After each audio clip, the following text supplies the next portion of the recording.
میرے بھائی گئے ہوئے تھے حج کرنے کے لیے، تو میں ایئرپورٹ پہ ان کو ریسیو کرنے کے لیے کھڑا تھا، تو میرے ایک استاد محترم بھی اپنے کسی عزیز کو لینے کے لیے کھڑے تھے، تو وہ ایسے ہی انتظار میں کھڑے تھے، مجھ سے پوچھتے ہیں آپ نے حج کیا ہوا ہے؟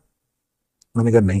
تو مجھے کہتے ہیں کہ لوگ سمجھتے ہیں کہ حج پیسے سے ہوتا ہے، حج پیسے سے نہیں ہوتا، حج ارادے سے ہوتا ہے۔ کیا بات؟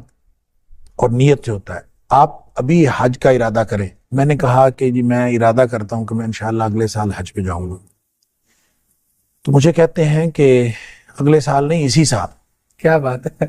تو میں نے کہا اسی سال کا تو ہو گیا ہے شیخ، اگلے سال ہی آئے گا حج اس کے لیے۔ تو یوں میں نے ارادہ کر لیا۔ انہوں نے مجھے کہا کہ آپ ایسے کریں کہ آپ کے پاس چاہے 10 روپے ہیں چاہے 20 روپے ہیں، آپ اس کو اکٹھا کرنا شروع کریں اور باقی وسائل اللہ تعالیٰ خود مہیا کر دے۔ اور ایسے ہی ہوا۔ میں اس کے بعد ان کے کہنے کے مطابق میں نے جوڑ جمع شروع کیا، اللہ تعالیٰ نے وسائل دے دیے۔ ارادہ کر کے اپنے کوشش شروع کر دے، باقی معاملات اللہ کے پاس۔ دوسرا یہ جو کیفیت کی بات آپ کر رہے تھے، میرا خیال ہے کہ یہ ہر ایک کی کیفیت جو ہے وہ الگ ہے، الگ ہے، اور اس کو بیان نہیں کیا جا سکتا علمی طور پر اور روحانی طور پر۔ میں چونکہ ایک انتہائی بہت ہی ادنا اور پہلے قدم کا طالب علم ہوں، مجھے علم نہیں ہے کہ یہ باتیں لوگوں سے شیئر کرنی چاہیے کہ نہیں، لہٰذا میری جو کیفیت وہاں ہوئی، میں کسی ایک آدھ دفعہ کسی جگہ شیئر کر چکا ہوں، کر بیٹھا ہوں یوں کہہ لیں، اور اس کے بعد میں نے طے کیا تھا کہ میں نے آئندہ یہ شیئر نہیں کرنا۔ تو اس میں ایک پہلو بہرحال ایسا ہے جو لوگوں کے لیے اس کے اندر ترغیب کی بات ہو سکتی ہے، اس لیے میں اس کو ضرور اس میں شامل کرنا چاہوں گا۔ وہ میرا تجربہ اس طرح سے ہوا کہ ہم لوگ حج پہ گئے اور حج کیا، پہلی دفعہ میں گیا تھا، تو ہم تقریباً 30 دن جو ہے، وہ 40 دن کا پیکیج ہوتا ہے، تو 30 دن ہم مکہ مکرمہ میں ہی رہے۔ تو ویسے تو حج کے اندر پیکیج یہ شامل تھا کہ وہ حج سے پہلے مدینہ منورہ جانا تھا اور واپس آنا تھا، لیکن ان کی کوئی ایڈجسٹمنٹ میں کوئی مسئلہ ہو گیا، تو جس کی وجہ سے ہم حج کے بعد ہم مدینہ منورہ گئے، تو سب لوگ یہی کہہ رہے تھے کہ ساری مشقت ادھر ہی ہوتی ہے مکہ مکرمہ میں، اب وہاں تو جا کے آرام کرنا ہے اور کچھ نہیں ہے، کوئی مسئلہ نہیں۔ تو میں نے کہا کہ ٹھیک ہے، اگر یعنی یہ کیفیت تھی، لیکن جب تو پہلا دن تھا، میں مسجد نبوی میں بیٹھا ہوا، میں یہ سوچ رہا تھا کہ نبی کریم صلی اللہ علیہ وسلم کے شہر میں آئے ہیں، تحفہ کوئی ہدیہ نبی کریم صلی اللہ علیہ وسلم کو پیش کرنا چاہیے، تو کیا میں تو کچھ بھی نہیں لے کے آیا۔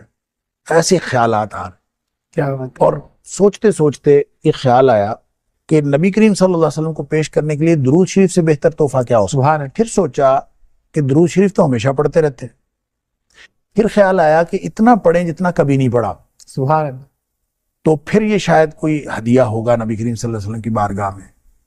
تو پھر ایک فگر مقرر ہوا خود ہی ذہن میں نا کہ اتنا مجھے روزانہ پڑھنا چاہیے، بس وہ فگر میں زیادہ بڑا مقرر کر بیٹھا، تو وہ پھر مجھے اتنی مشکل ہوئی اس کو پورا کرنے کے لیے کہ میں سمجھ لیں دن رات صرف درود شریف پڑھتا رہتا۔ سبحان اللہ۔ تو اس کا پھر کوئی 5واں کا دن تھا میرا خیال ہے، کیونکہ وہ 7 دن کا وہاں پہ قیام ہوتا ہے، تو 5واں کا دن تھا اور خواب میں نبی کریم صلی اللہ علیہ وسلم کی زیارت ہوئی۔ سبحان اللہ، سبحان اللہ۔ اور اس کی تفصیلات الگ ہیں، لیکن اس میں جو بتانے والی بات ہے وہ یہ کہ نبی کریم صلی اللہ علیہ وسلم نے فرمایا کہ تمہاری دعوت قبول ہے۔ اور یہ اس خواب کی جو سرشاری تھی وہ اس قدر زیادہ تھی کہ میں کبھی 5واں دن تھا تو 2-3 دن اور تھے، تو میں انتظار کرتا رہا کہ مجھے نا دوبارہ پھر کوئی ایسی کیفیت ہو، لیکن پھر کبھی نہیں ہوئی۔ اس کے بعد بھی سفر ہوئے لیکن کبھی یہ کیفیت نہیں ہوئی، بس وہ پہلی دفعہ ہی ہوئی۔ تو اس میں جو آپ نے کہا کہ حج سے پہلے کی کیفیت اور بعد کی، تو اس میں جو فرق ہوا، اس خواب کی جو کیفیت تھی اس میں گروپس نبی کریم صلی اللہ علیہ وسلم کے سامنے پیش کیے جا رہے تھے، تو گروپ کی شکل میں نبی کریم صلی اللہ علیہ وسلم بتاتے تھے کہ ان کی دعوت قبول ہے، ان کی دعوت قبول نہیں ہے، یعنی اس طرح سے وہاں فیصلے ہو رہے تھے۔ کچھ بہت ہی حیرت انگیز چیزیں بھی میں نے دیکھی۔ میرے ایک دوست جو اب اس دنیا میں نہیں رہے، ان کے بارے میں نبی کریم صلی اللہ، وہ اپنا سامان اٹھائے ہوئے پیچھے پیچھے جا رہے ہیں۔ میں نے کہا اس بندے کو پتہ نہیں کیا ہے، میں اس کے پیچھے پیچھے گیا ہوں کہ اس کو مسئلہ کیا ہے، تو وہ پیچھے جا کے بیٹھ گیا۔ اللہ، میں نے اس کے جا کے پوچھا، میں نے کہا آپ کو کیا ہوا؟ کہتا میری دعوت قبول نہیں ہوئی۔ تو میں نے اس سے پوچھا آپ کی دعوت کیوں قبول نہیں ہوئی، آپ کے پاس سارا سامان تو موجود ہے؟ تو اس نے کہا میری داڑھی چھوٹی ہے اس لیے میری دعوت قبول نہیں ہوئی۔ اب یہ عجیب بات تھی، اور پھر میں جب یہ واپس آیا ڈاکٹر صاحب، میں اس کے گھر گیا اور میں نے اس کو یہ بتایا نہیں، میں نے ویسے یہ بتایا، میں نے کہا مجھے خواب میں کچھ بشارت ہوئی ہے تمہارے بارے میں۔ سبحان اللہ. اور یہ بشارت ہوئی ہے کہ تمہاری ساری باتیں ٹھیک ہیں، بس تھوڑا سا مسئلہ ہے داڑھی والا، وہ بھی پورا کر لو. اور وہ الحمدللہ اس نے فوت ہونے سے پہلے داڑھی پوری کر لی ہوئی تھی. سبحان اللہ. اللہ تعالیٰ اس کی قبول فرمائے. لیکن میں یہ کہہ رہا ہوں کہ ان کیفیات میں جب ہمارا گروپ پیش ہوا نا، تو اس گروپ کو انہوں نے، نبی کریم صلی اللہ علیہ وسلم نے یوں فرمایا کہ ان کی دعوت قبول ہے. تو ہم سب خوشی مبارک سب کچھ. لیکن ہم جب جانے لگے ہیں تو پھر پیچھے سے آواز پڑی ہے، ہم دوبارہ پھر آئے ہیں، اور پھر یہ حکم ہوا ہے کہ آپ لوگ ایک دعوت اور کریں. اللہ. اچھا، یہ جو تھی اس پورے گروپ کے اندر بہت خوشی کی لہر دوڑ گئی کہ یہ کوئی خاص ہمیں حکم ہوا ہے کہ دوسری. میں نے اس کو یہ سمجھا کہ ہم جو دین کا کام کر رہے ہیں وہ بہت تھوڑا ہے، ہمیں اس کو کم از کم دگنا کرو. جو حج سے پہلے کی کیفیت ہے اور حج کے بعد کی کیفیت میں سمجھتا ہوں وہ یہ ہے کہ میں نے اپنی ذمہ داری یہ سمجھی کہ نبی کریم صلی اللہ علیہ وسلم ہم سے جو تقاضا کرتے ہیں وہ اس سے کہیں زیادہ ہے، ہمیں اور زیادہ کام کرنا چاہیے. بڑا مشہور معاملہ ہے نا مستجاب الدعوات ہونے کا، اس حوالے سے آپ کا کوئی تجربہ؟ مستجاب الدعوات تھے، بالکل میرا تجربہ ہے. اور صوفی عبداللہ صاحب کے حوالے سے بتاتے تھے کہ وہ چونکہ بڑے مستجاب الدعوات تھے، تو ان کے بارے میں بھی میں نے پوچھا ان کی دعاؤں کا کیا طریقہ کیا ہوتا تھا. وہ کہتا ہے وہ نا دعائیں بڑی مانگتے تھے بڑی عجیب طریقے سے. تو ربوبیت کی آیات پڑھتے جاتے تھے، جس میں اللہ تعالیٰ کی عطا کا ذکر ہے وہ شروع کر دیتے تھے، اور مختلف جگہوں سے آیات جو ان کو یاد ہوتی تھی پڑھتے جاتے.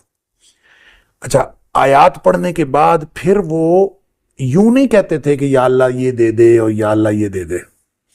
دعا کروانے والا جو ہے نا اس کو کہتے تھے چلو بھئی یہ بھی گل ہو گئی، چلو بھئی یہ بھی گل ہو گئی. وہ کہتے ہیں مثلاً ایک بندے نے خبر سنا دیتے. ہاں جی، ایک بندے نے جو ہے اس نے کہا جی آپ دعا کریں اللہ تعالیٰ بیٹا عطا کرے. یہ صوفی عبداللہ صاحب کی بات ہو رہی ہے. یہ صوفی عبداللہ صاحب کی بات جو مجھے صوفی عائشہ صاحب نے بتائی. بالکل. تو کہتے ہیں کہ وہ یوں کھڑے رہے، آیات پڑھتے رہے، تو پھر اس کے بعد کہتے ہیں کہ یہ لو چلو جی 1 پتر، چلو جی 2 پتر، 3 پتر، 4 پتر، 5، 6، 7، 8 بڑے نے. سبحان اللہ. وہ کہتے ہیں اس طرح سے وہ دعا انہوں نے کی. تو وہ کہتے ہیں صوفی عائشہ صاحب کہتے ہیں میں نے اپنی زندگی میں تو اس کا 8 بیٹے ہوئے. اللہ. اچھا، خود انہوں نے مجھے اپنے دعاؤں کے بارے میں بتایا. ایک تو وہ ذکر بہت کرتے تھے، اور بعض اذکار انہوں نے مجھے بتایا، میرے ساتھ شیئر کیے، سورہ فاتحہ، آیت الکرسی، بہت زیادہ. اچھا، وہ جو کثرت کرتے تھے نا اس کا آپ یہ اندازہ کر لیں کہ ایک دفعہ وہ کہتے ہیں کہ میں نے اللہ سے دعا کی یا اللہ میری یہ دعا قبول کر لے، میں 1000 روزے رکھوں گا. اچھا، اللہ اکبر. آپ اندازہ کریں اس طرح کو کرتا ہے. ہاں، بہت اور مشکل. پھر وہ کہتے ہیں میں نے رکھے. اچھا، میں حیران حضرت 1000 روزے 3 سال بنتے ہیں. تو کہتے کوئی نہیں، وہ میں روز رکھ لیتا تھا، الحمدللہ روزہ رکھ لیتا تھا، روزانہ ہی رکھ لیتا تھا. سبحان. کوئی نہیں، الحمدللہ کچھ بھی نہیں ہوا مجھے، میں ٹھیک 1000 روزے رکھ لیے. اب دیکھیں جو بندہ 1000 روزے رکھے گا، اور پھر وہ کہتے تھے اللہ کے رسول صلی اللہ علیہ وسلم نے فرمایا کہ جو دعوت الصائم ہے نا وہ رد نہیں کی جاتی. روزے دار کی دعا. وہ کہتے ہیں آپ روزہ رکھ کے تو دعا کر لیں، پھر رد نہیں کی جاتی جب گارنٹی ہے نبی پاک صلی اللہ علیہ وسلم نے دی. ڈاکٹر صاحب بہت شکریہ آپ کا. ناظرین، یہ اللہ والوں کی باتیں ہیں، اللہ سے تعلق کی باتیں ہیں. ایک بریک، ایک پروگرام کیا، اس پہ تو زندگیاں بیت جائیں جب ہم اللہ والوں کی باتیں کریں اور اللہ تعالیٰ کی عطا کی بات کریں، اس کی دینے کی بات کریں، اور بندوں سے تعلق اور محبت کی بات کریں. واقعتاً آدمی اشاش کر اٹھتا ہے کہ کس طرح ایک شخص 1000 روزے کی بات کرتا ہے، اور 10 پارے وہ نوافل میں پڑھ دیتے تھے. اور اللہ سے جب ایسا تعلق بن جائے تو پھر تو پیارے پیغمبر کی حدیث بھی ہے کہ اللہ تعالیٰ وہ جو بندہ کہتا جاتا ہے اللہ کرتا جاتا ہے. پروگرام کے آخر میں ہم دعا کرتے ہیں کہ اللہ تعالیٰ ہمارے اس بزرگ کی قبر منور فرمائے، جنت میں ان کے درجات بلند فرمائے، اور ہمیں بھی ایسے اللہ والوں کی اسوہ پر چلنے کی کچھ نہ